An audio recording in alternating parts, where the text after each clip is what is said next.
बिस्मिल्लाहिर्रहमानिर्रहीम अस्सलाम वालेकुम वेलकम टू क्विक रिव्यू। और क्विक रिव्यू करंट अफेयर्स में हम बात करने लगे हैं जी अमेरिका और इंडिया की जो ट्रेड डील साइन हुई है, अनडॉक्यूमेंटेड ट्रेड डील, तो इसकी हम बात करेंगे जो फाइनलाइज हुई है इनके बीच में। तो इसको डिस्कस करेंगे कि इसके क्या क्या मेजर जो है वो पॉइंट्स हैं। तो अब देखिए, सबसे इंपॉर्टेंट चीज ये है कि लास्ट जो मैंने लेक्चर डिस्कस किया था उसके अंदर हमने बात की थी जी कि जो इंडिया और ईयू की जो ट्रेड डील साइन हुई थी उसके अंदर जो है उसे कहा गया था कि भाई ये mother of all trade deals है, यानी उसको बहुत ज्यादा अहमियत दी गई थी कि भाई हमने 20 साल मेहनत की और 20 साल मेहनत के बाद जो है वो हम आखिर जो है ये स्टेटस लेने में कामयाब हो गए कि हम अब जीरो टैरिफ के साथ ईयू की मार्केट के अंदर ट्रेड कर सकते हैं, जिसमें हमने देखा था कि उसका जो डायरेक्टली जो इम्पैक्ट आएगा वो पाकिस्तान के ऊपर आएगा। ठीक है, और पहले पाकिस्तान जो है वो एंजॉय कर रहा था प्रिविलेजेस, जो जीएसटी प्लस स्टेटस था पाकिस्तान का। ठीक है, तो वो जीएसपी प्लस स्टेटस के साथ पाकिस्तान एंजॉय कर रहा था, तो अब इंडिया को भी मिल रहा है तो उसको ज्यादा फायदा होगा। ठीक है, तो हमने वो डिस्कस किया। अब यहाँ पे आज जो हमने देखा, एक साइड पे जो है वो इंडियंस जो है इसके ऊपर बहुत ज्यादा शोर किए हुए हैं कि उन्होंने कोर ट्रेड डील जो है वो ब्रेक कर ली है, और वो भी जो है उसको नाम दिया जा रहा है the deal of the century. यानी इसको भी जो है वो ये कहा जा रहा है कि सेंचुरी की जो है वो सबसे बड़ी डील है, और ये जो इंडिया जो है वो अमेरिका से फेवर लेने में कामयाब हो गया, इवन पाकिस्तान से भी ज्यादा फेवर लेने में कामयाब हो गया, क्योंकि पाकिस्तान जो है उसके ऊपर 19% टैरिफ है, याद रखिएगा। और जो इंडिया को डील मिली है इसमें अब 18% टैरिफ इंडिया पे लगेगा। तो एक तरह से हम जो खुश हो रहे थे इस बात के ऊपर जियो पॉलिटिक्स में कि देखिए भाई हम यूएस के कितना ज्यादा क्लोज चले गए कि भाई इंडिया के ऊपर पहले तो उसके हालात ही आपने देखा इतने खराब रहे, 1 साल तक तो डील हो ही नहीं सकी। ट्रम्प साहब क्या क्या कहते रहे इंडिया को, ठीक है, रशिया के पार्टनर होने की वजह से। और फिर हमें जब डील मिली तो इससे पहले इनके ऊपर 50% टैरिफ था, तो हम खुश हुए, लेकिन अब हमसे भी जो है वो कम हो चुका है इनके ऊपर। ठीक है, तो इसको डिस्कस करते हैं कि क्या क्या प्रोमिसेस और रियलिटीज जो है यहाँ पे हैं। लेकिन याद रखिएगा ये फिलहाल साइन जो है वो नहीं हुई, ठीक है, लेकिन ये फाइनलाइज हो चुकी है, और उम्मीद यही है क्योंकि दोनों साइड से जो है उसको अनाउंस कर दिया गया, ट्रम्प साहब की तरफ से भी जो है उनके सोशल मीडिया पे, और यहाँ पे मोदी साहब ने भी जो है वो डिस्कस कर दी है। तो होपफुली यही जो है वो डिस्कस होगी। तो अब इसकी अगर हम एग्जेक्टिव समरी देखते हैं, उसको थोड़ा सा जो है वो ब्रेक थ्रू देखते हैं कि कितनी बड़ी जो है ये इंडिया के लिए एक ब्रेक थ्रू है और उसके क्या की इनसाइट्स हैं। तो सबसे पहले तो देखिए, ये पूरा 1 साल लग गया इंडिया को ये इस ट्रेड डील को लेने में। 1 साल इसलिए कि आपने देखा कि इंडिया जो है वो अपनी इंडिपेंडेंट फॉरेन पॉलिसी, बार बार वो कह रहा था कि भाई हम अपनी इंडिपेंडेंट फॉरेन पॉलिसी रखेंगे। यानी इंडिपेंडेंट का मतलब ये है कि हम यूएस के साथ भी रिलेशंस रखेंगे, और हम जो है वो रशिया के साथ भी रिलेशंस रखेंगे, क्योंकि रशिया उनका पुराना पार्टनर है। ठीक है, कोल्ड वॉर एरा से जो है वो रशिया उनका पार्टनर है, तो वो उसके साथ भी रिलेशंस रखेंगे। इस वजह से यूएस ने स्टार्ट में आपने देखा कि 1 साल तक जो है वो उनसे डील ही नहीं की, और उसके बाद उनके ऊपर अच्छा खासा टैरिफ भी लगा दिया। तो अब जो है ये 18% पे टैरिफ जो है वो आ चुका है। पहले 50% था, तो 50% यानी रिड्यूस करके जो है वो 18% पे ये टैरिफ जो है वो आ चुका है। और इससे पहले जो सबसे बड़ा प्रॉब्लम था इस डील में, वो प्रॉब्लम क्या था जी? रशियन ऑयल जो है उसकी जो परचेज थी, ये सबसे बड़ा प्रॉब्लम था, और इंडिया इसके ऊपर कंप्रोमाइज करने को तैयार नहीं था कि भाई हमारी इंडिपेंडेंट फॉरेन पॉलिसी है जो हमारे नेशनल इंटरेस्ट के लिए है। ठीक है, अच्छा, अब अगर कॉन्टेक्स्ट की बात करें तो इस टाइम पे जो कंबाइन जीडीपी जो है वो इस टाइम पे अगर हम दोनों ममालिक का देखते हैं तो वो 33 ट्रिलियन डॉलर्स का है। जी हाँ, 33 ट्रिलियन डॉलर्स का इतना बड़ा जीडीपी जो है उन दोनों ममालिक का इस टाइम पे है। ठीक है, तो इस हवाले से तो अच्छी खासी जो है वो उनके बीच में ट्रेड होगी। और इस टाइम पे जो कोर कॉन्फ्लिक्ट है अगर उसकी हम बात करते हैं, तो अब पहले 50% था तो उसको रिड्यूस करके 18% पे जो है वो कर दिया गया। और अब रशियन ऑयल जो है उसके ऊपर आगे हम बात करेंगे कि क्या जो है वो इंडिया ने कहा है, और अब वो क्या लेगा या नहीं लेगा। तो यहाँ पे जो रिस्क प्रोफाइल की अगर हम बात करते हैं कि जो सबसे बड़ा इश्यू है वो यही है कि इंडिया जो है अब वो उसका इतना बड़ा तो बजट नहीं है जो उसने कहा कि मैं परचेजिंग भी करूंगा, क्योंकि आपको पता है अमेरिका सिर्फ डील्स नहीं कर रहा बल्कि साथ में वो उन ममालिक को बाउंड भी कर रहा है कि भाई आप हमसे खरीदारी करोगे। अब भाई क्या खरीदारी करोगे? कुछ भी करो, कुछ भी करो, आप हमसे खरीदारी करोगे, ये कंडीशन है। समझ रहे हैं ना? तो अब यहाँ पे जो कंडीशन रखेगी वो बड़ी सेंसिटिव है। अब यहाँ पे जो अमेरिका है वो क्या कह रहा है जी? अमेरिका इस बात के ऊपर, जो ट्रम्प साहब ने जो अनाउंसमेंट की है अपने जो उनका सोशल मीडिया प्लेटफॉर्म है ट्रुथ सोशल मीडिया, उसके ऊपर उन्होंने क्या कहा जी? ठीक है, वो क्या कह रहे हैं जी? वो कह रहे हैं भाई कि इंडिया जो है one of my greatest friend और amazing relationship with India will be even stronger going forward. ठीक है, तो वो कह रहे हैं भाई हमारा तो बड़ा दोस्त है। अब आप देखिए कि ट्रम्प कैसा इंसान है कि भाई एक पल में क्या और एक पल में क्या, पहले किस तरह से इंडिया के हल से बातचीत की गई और अब कैसे अचानक से बदला। तो यही जो है वो इंटरनेशनल पॉलिटिक्स है, है और रियलिटी यही है, कोई भी परमानेंट दोस्त या दुश्मन नहीं होता इंटरनेशनल रिलेशंस के अंदर। तो अब यहाँ पे 18% सबसे पहली बात, यह टैरिफ जो है कम हो गया 50 से, एक तो ये बात है। दूसरा अब यहाँ पे क्या है जी, अब इन्हें ये कहा गया कि आपने रशियन ऑयल परचेज नहीं करना, लेकिन इसके ऊपर ये कहा जा रहा है कि फिलहाल अब जो बातचीत हुई है उसमें यह कहा जा रहा है कि इंडिया ने कह दिया या मोदी साहब ने कह दिया कि ओके हम बाय नहीं करेंगे रशियन ऑयल, लेकिन फिलहाल उसको इन्होंने कहीं पे भी मेंशन नहीं किया कि हम बाय करेंगे या नहीं करेंगे। तो यहां पे भी फिलहाल जो है वो मामलात कॉम्प्लिकेटेड ही नजर आ रहे हैं। लेकिन अब जो अगली कंडीशन है ये बड़ी इंटरेस्टिंग है। ठीक है, अगली कंडीशन क्या है, इंडिया ये कह रहा है, यानी मोदी साहब ने ये यकीन दहानी करवाई है ट्रंप को कि हम आपसे 500 बिलियन डॉलर्स जो है उसकी प्रोडक्ट्स खरीदेंगे। ठीक है, 500 बिलियन डॉलर्स यानी आपको हम सालाना दिया करेंगे। सवाल ये है कैसे देंगे, क्या बाय करेंगे, अमेरिका क्या एक्सपोर्ट करेगा 500 बिलियन डॉलर्स का, इंडिया को क्या लेगा। ठीक है, ये इंटरेस्टिंग चीज है, इसकी जो है कमिटमेंट की गई है। अब अगर हम इंडिया की रियलिटी देखते हैं कि भाई इंडियन रियलिटी क्या है, तो वो स्ट्रेटेजिकली फिलहाल कुछ चीजों के ऊपर खामोश है, यानी कि मोदी साहब ने भी जो जो है वो बातें कही हैं, तो फिलहाल बहुत सारी चीजों के ऊपर जो है मोदी साहब खामोश हैं और वो नहीं बोल रहे। जैसे कि ठीक है, अब जैसे कि वो ये बात तो कंफर्म कर रहे हैं कि हाँ भाई मेड इन इंडिया जो है, यानी हमारी जो प्रोडक्ट्स हैं वो अमेरिका जाएंगी 18% टैरिफ के साथ। ठीक है, इसका मतलब ये है कि टैरिफ रिड्यूस हो चुका, वो ये बात मान रहे हैं, पहली बात। दूसरा वो ये भी मान रहे हैं और वो ये कह रहे हैं अपने जो एक्स मीडिया है उसके ऊपर, वो ये कह रहे हैं कि ट्रंप की जो लीडरशिप है वो बड़ी इंपॉर्टेंट है ग्लोबल कॉन्फ्लिक्ट्स को खत्म करने के लिए और ग्लोबल पीस के लिए, समझ रहे हैं, यानी वो ऊपर से इसको डिफेंड कर रहे हैं कि भाई अगर हमने ये ट्रेड डील दी है, क्योंकि इसके ऊपर आगे हम बात करेंगे, तनकीद भी काफी ज्यादा की जा रही है, खास करके जो कांग्रेस है उसकी तरफ से खासी तनकीद की जा रही है कि भाई आप क्यों इस बात पे एग्री हुए हैं। ठीक है, इसका मतलब आपने जो अपनी जो सोवरेनिटी थी, अपनी जो हकमियत थी मुल्क की, वो बेच दी है, कुछ कंप्रोमाइजेस आपने कर दी हैं, जाहिर बात है किए होंगे। तो वो फिर भी इसको डिफेंड कर रहे हैं, कहते हैं भाई ट्रंप की लीडरशिप बड़ी इंपॉर्टेंट है। अब यहाँ पे जो चीजें ओमिटेड हैं, जो मिटी हुई हैं, जो भी फिलहाल जो है जिसके ऊपर बात नहीं की गई, उसमें यहाँ पे कोई फॉर्मल ट्रेड डील यहाँ पे नहीं हुई, यानी कोई साइन नहीं हुआ डॉक्यूमेंट, लेकिन फिर भी अनाउंस कर दिया गया। दूसरा, रशियन ऑयल क्या परचेज किया जाएगा कि नहीं, तो एक्सपर्ट्स का ये कहना है कि भाई यकीन दहानी करवाई गई है ट्रंप को कि रशियन ऑयल बाय नहीं किया जाएगा, जबकि रशिया की तरफ से जो आज बयान आया है, ठीक है, तो रशिया ये कह रहा है कि भाई हमें कोई भी फॉर्मली नहीं बताया गया कि वो हमसे ऑयल जो है बाय नहीं करेंगे, क्योंकि शायद इंडियन मीडिया के ऊपर ये कहा जा रहा है कि वो बाय नहीं करेंगे, जबकि रशिया ये कह रहा है कि भाई हमें बताया नहीं गया। ठीक है, लेकिन इसके ऊपर फिलहाल खामोशी है। इसके अलावा यहाँ पे जो सबसे बड़ा क्वेश्चन है कि 500 बिलियन की जो कमिटमेंट की गई है वो कैसे पूरी की जाएगी, और यहाँ पे जो अमेरिका को जो टैरिफ है वो तो जीरो है इंडिया की तरफ। ठीक है, तो वो आपने कैसे जो है वो डील उनको दे दी, फिर भी आपकी फेवर में तो ना हुई, समझ रहे हैं ना। तो एक साइड से आप जो है वो 0% जो है ट्रेड डील पे एग्री हो रहे हैं, साइड से 18% आप टैरिफ दे रहे हैं।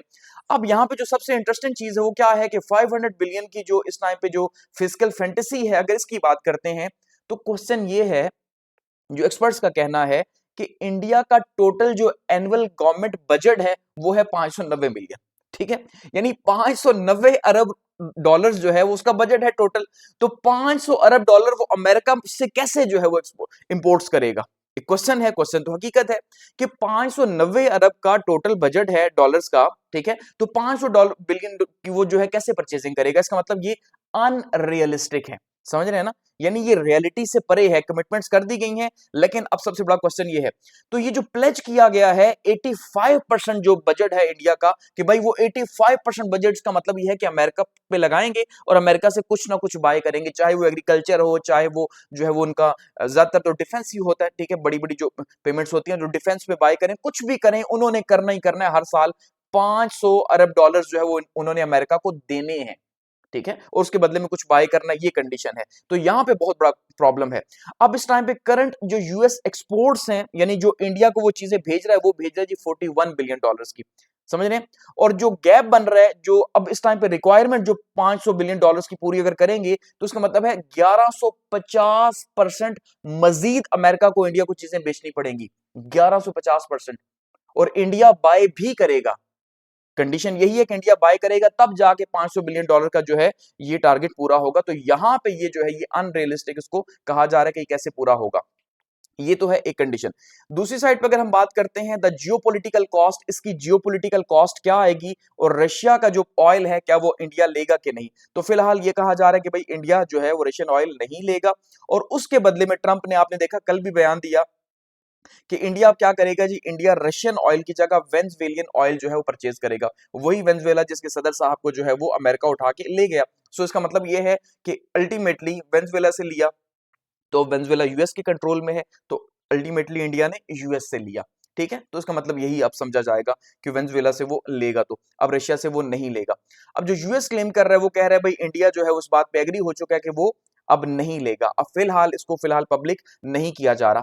अब यहाँ पे जो रिस्क फैक्टर इंडिया के लिए है जियो पॉलिटिक्स के अंदर, वो रिस्क फैक्टर ये है कि भाई एक हिस्टोरिक रीअलाइनमेंट जो है, जो न्यू दिल्ली की जो है फॉरेन जो नॉन अलाइनमेंट की वो कह रहे थे कि भाई हम जो है कोल्ड वॉर एरा से वो ये कह रहे थे ना हम ब्लॉक पॉलिटिक्स करेंगे, ना हम जो है किसी एक साइड पे होंगे ना दूसरी साइड पे, ना कैपिटलिस्ट ना कम्युनिस्ट ब्लॉक, तो हम तो आजाद रहेंगे। लेकिन आज उन्होंने जो है वो शायद उस आजादी को वो जो कहते थे कि हम जो है वो नॉन अलाइंड है, उसको खत्म कर दिया, उसको सेक्रीफाइस किया और वो ब्लॉक पॉलिटिक्स का हिस्सा बन चुके हैं। ठीक है, और इसका मतलब ये है कि उन्होंने अमेरिकन ब्लॉक जो है ज्वाइन कर लिया अगर वो रशिया से बाय नहीं करेंगे, और इसी के ऊपर कांग्रेस को काफी ज्यादा जो है वो उन्होंने आड़े हाथों लिया। अब तीसरा जो सबसे बड़ा प्रॉब्लम है, ये जो $500 बिलियन की जो बाइंग है, इसमें इंडिया बहुत ज्यादा जो है वो एग्रीकल्चर प्रोडक्ट्स भी बाय करेगा। अब ऐसे में जब वो वहां से बाय करेगा तो इंडिया के अंदर का जो एग्रीकल्चर है, जो यहाँ का ज़राअत है, ठीक है, जाहिर बात है इंडिया भी एक जो है वो एग्रीकल्चर इकोनॉमी है, तो उसको बहुत ज्यादा लॉस होगा। ठीक है, और इसके अलावा जो जो एग्रीकल्चर सेक्टर के अंदर जो सब्सिडीज दी हुई हैं वो भी इनको खत्म करनी है, वो भी कहा गया है। तो उससे भी जो है वो इंडिया के अंदर प्रॉब्लम पैदा हो रहा है। जो किसान है वो ये कह रहे हैं भाई हमें ये कबूल नहीं है कि आप हमारा हक जो है वो हमारे जो है वो खून से आप सौदा करो, तो ऐसा हमें कबूल नहीं है। तो ये भी इंडिया के लिए जो है वो एक चैलेंज बन के सामने आ रहा है। ठीक है, अब जो ट्रेड बैलेंस की अगर हम बात करते हैं तो ट्रेड बैलेंस टाइम पे अगर इंडिया का यूएस के साथ देखें और इंडिया का चाइना के साथ देखें तो हमें जो है वो यहां पे दिखाई देता है कि एक साइड पे जो है वो डेफिसिट है, एक साइड पे सरप्लस है। यानी इंडिया जो ट्रेड करता है यूएस के साथ, अगर वो देखें तो जो टोटल ट्रेड होती है इंडिया और यूएस की, वो इस टाइम पे हो रही है $129.2 बिलियन की। ठीक है, यानी कि तकरीबन 130 अरब डॉलर्स जो है वो इस टाइम पे ट्रेड हो रही है, जिसमें अगर इंडिया के शेयर की बात करें तो इंडिया $87 बिलियन जो है उसकी एक्सपोर्ट्स कर रहा है, जबकि जो अमेरिका है वो $41 बिलियन की। सो पलड़ा किसका भारी है? इंडिया का पलड़ा भारी है। इंडिया इस टाइम पे ज्यादा चीजें अमेरिका को बेच रहा है जबकि कम बाय कर रहा है, तो जो बैलेंस ऑफ पेमेंट है वो इंडिया की फेवर के अंदर है।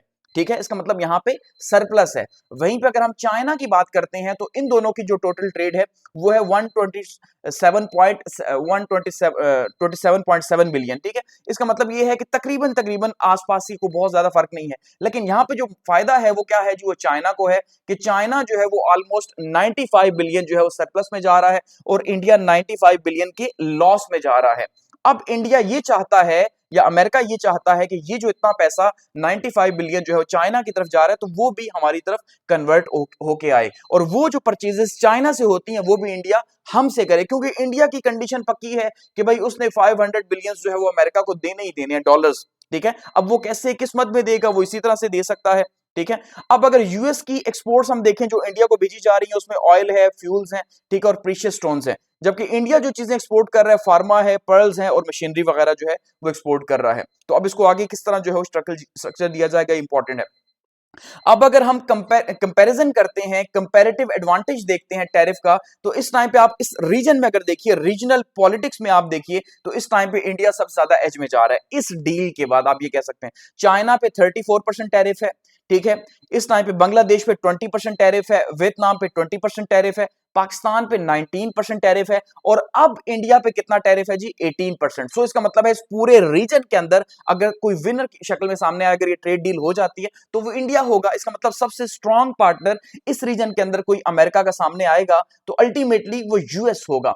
चाहे हम जितना कहें कि अमेरिका हमारे बड़े क्लोज है, हमसे ताल्लुकात अच्छे हो गए, फील्ड मार्शल साहब ने सब बदल दिया, लेकिन अनफॉर्चुनेटली यहाँ पे हमें जो है वो अमेरिका डिच कर रहा है और वो जो है वो हमसे ज्यादा फेवर दे रहा है। हालांकि हम वहां कहां पे उसके साथ खड़े हो रहे हैं, लेकिन फिर भी वो इंडिया को ज्यादा फेवर दे रहा है, हमें नहीं दे रहा। तो ये हमारे लिए कह सकते हैं कि आप जो है वो एक सुबकी है जरूर कि भाई हम जो है फिर भी इतना करके भी पीछे ही हैं। ठीक है। तो डोमेस्टिक फॉल आउट की अगर हम बात करते हैं तो डोमेस्टिकली जो है वो इस टाइम पे काफी काफी ज्यादा जो है वो इसको जो है बीजेपी को तनकीद का निशाना बनाया जा रहा है कि भाई आप जो है आपने पिछले 80 साल जो है वो गुजारे हैं नेशनल इंटरेस्ट के नाम के ऊपर, और नॉन अलाइड आप रहे, आप न रशिया की तरफ गए ना अमेरिका की तरफ गए, एक बैलेंस्ड फॉरेन पॉलिसी आपने रखी है, और अब अचानक से आके आपने जो है वो इतना यानी हमने इतनी रिस्पेक्ट पैदा की, इतना हमने इज्जत की, समझ गए, तो अब आप जो है वो आके क्या कर रहे हैं। तो इसलिए अपोजिशन जो है या खास करके राहुल गांधी जो है वो ये कह रहे हैं कि आपने मुल्क का सौदा कर दिया, मुल्क की हाकिमियत का सौदा कर दिया, और आप ट्रंप के कदमों में गिर गए हैं। जबकि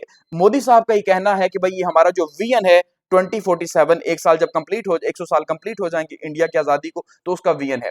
अब एक्सपर्ट्स की अगर हम बात करते हैं तो एक्सपर्ट्स क्या कहते हैं जी, एक्सपर्ट्स ये कहते हैं कि फिलहाल तो ये क्वाइट डिजास्ट्रस है, ये जो डील हुई है इसमें कोई इंडिया को बहुत बड़ा फायदा नहीं हो रहा। उसका रीजन क्या है? देखिए सबसे पहली बात यह है कि इंडिया जो है वो 18% टैरिफ उसके ऊपर है, जबकि उसके बदले में जो है वो 0% अमेरिका के ऊपर है। सो एक साइड से 18%, एक साइड से 0%, तो बैलेंस तो फिर भी ना हुआ। सो इसका मतलब ये है कि फिर भी इंडिया तो लॉस में ही जा रहा है। ऊपर से ये जो इतनी बड़ी कमिटमेंट $500 बिलियन की है वो पूरी नहीं हो सकती। ठीक है, तो ये यहां पे जो है वो इस टाइम पे इंडिया को लॉस ही हो रहा है इस ट्रेड डील के बदले में। लेकिन मोदी साहब ने शायद जो है वो ट्रंप के प्रेशर में या जो भी हो, उन्होंने इस बात से जो है वो हामी भर ली है। जबकि दूसरी साइड वो ये कह रहे हैं भाई ऐसा नहीं है, हुकूमत ये कह रही है हम जो है वो इंटरनेशनल फ्रंट के ऊपर सामने आएंगे। तो अब जो डिप्लोमेटिक थॉ है अगर उसकी हम बात करते हैं तो इस टाइम पे जो है पहला साल आपने देखा इंडिया और यूएस के रिलेशंस का बहुत बुरा रहा, बिल्कुल भी अच्छा नहीं रहा। ठीक है, और यूएस ने बार बार टारगेट किया, खास करके आप इंडिया और पाकिस्तान की वॉर को ही देख लें जो एक साल हो चुका है। ठीक है, तो उसमें बार बार इंडिया को क्रिटिसाइज किया ट्रंप साहब ने। ठीक है, तो अब वो एक हालात गुजर रहे। उसके बाद आपने देखा H1B जो वीजा है उसके ऊपर काफी ज्यादा सख्तियां कर दी, क्योंकि बहुत बड़ी तादाद में इंडियंस जो अमेरिका जाते थे तो उसके ऊपर पाबंदी लग गई। और अब हम ये देख रहे हैं कि 2026 की जो अनाउंसमेंट है, ठीक है जी, जो ये हैंडशेक किया गया है, तो इससे दोबारा से ये क्लोज हुए हैं, और शायद ये जो पिछला एक साल गुजरा अब जो है वो सारी बातें जो है खत्म हो जाए यहाँ पे, और एक नया सफर यहाँ पे इनका जो है वो स्टार्ट हो जाए। तो ये जो है वो उम्मीद की जा रही है फिलहाल के लिए। ठीक है, तो फ्यूचर अब सिनेरियो क्या हो सकते हैं अगर ये डील, पहली तो सिनेरियो ए है। ठीक है जी, सिनेरियो ए क्या है कि अगर ये डील फाइनलाइज हो जाती है तो जाहिर बात है इंडिया और अमेरिका जो है फिर क्लोज एलाई बन जाएंगे, और क्वेश्चन ये पैदा होगा कि पाकिस्तान कहां पे खड़ा है फिर पाकिस्तान के लिए बहुत इंपॉर्टेंट। तो फिलहाल हम ये इज्यूम करके चल रहे हैं कि हो गई है, क्योंकि दोनों ने अनाउंसमेंट कर दी सो हो गई। सो क्वेश्चन ये है कि फिर पाकिस्तान कहां पे खड़ा है। ठीक है, अगर फिर से इंडिया को प्रेफरेंस दे दी गई पाकिस्तान के ऊपर, हम तो इसी बात पे खुश थे कि हमारे रिलेशंस बिल्ड हो रहे हैं, जबकि इंडिया जो है वो रशिया के साथ अपने रिलेशंस को बिल्ड कर रहा है। सो हम तो रशिया से वैसे ही भाग रहे हैं, उसके नाम से भाग रहे हैं, तो इसका मतलब हमें भी अब रशिया की तरफ देखना चाहिए। ठीक है, पाकिस्तान को, कि भाई अब आपने जो है वो इंडिया के साथ तो डील कर ली है, तो हमें वो जो एक एज था वो एज नहीं रहा। पहली बात तो ये है। सिनेरियो बी क्या है जी, जिसके चांसेस कम है कि शायद अगर वो प्रेशर में आए जो है वो मोदी साहब, तो स्टेटस को बरकरार रहे और ये डील ना हो सके, क्योंकि ये 500 बिलियन वाली जो कंडीशन है काफी ज्यादा मुश्किल है। और सिनेरियो सी क्या हो सकता है कि भाई ये जो है वो अगर ड्रॉप हो जाती है तो वापस से दोबारा से जो है 50% टैरिफ उनके ऊपर लग जाए, और इंडिया और अमेरिका के हालात ऐसे ही चलते रहे। लेकिन इसमें इंडिया को लॉन्ग टर्म में लॉस होगा, जो उसके वीजे बैन है, जो अमेरिका के साथ जाहिर बात है नहीं बनाएगा, तो अमेरिका अपने पूरे ब्लॉक को उससे दूर करने की कोशिश करेगा। गो कि अब हम ये देख रहे हैं कि यूरोप जो है वो इंडिपेंडेंट अपनी फॉरेन पॉलिसी जो है वो अपना रहा है, तो उसमें जो है वो अमेरिका इस टाइम पे अकेला खड़ा है। लेकिन अब देखना यह है कि क्या ये आगे फाइनलाइज होती है या जो है वो नहीं होती। ठीक है, तो एट द एंड हम ये कह सकते हैं जी, इंडिया ये कह रहा है कि उसके लिए ब्रेक थ्रू है कि 18% टैरिफ हो गया, और इस रीजन में सबसे कम टैरिफ जो है वो इस टाइम पे इंडिया के ऊपर लग चुका है, और साथ में जो है वो 500 बिलियन की कमिटमेंट भी कर चुका है कि भाई हम जो है वो उसकी परचेजिंग अमेरिका से करेंगे। तो ये उनके लिए एक इंपॉर्टेंट जो है वो डे था, एक इंपॉर्टेंट माइलस्टोन था। Thanks for watching.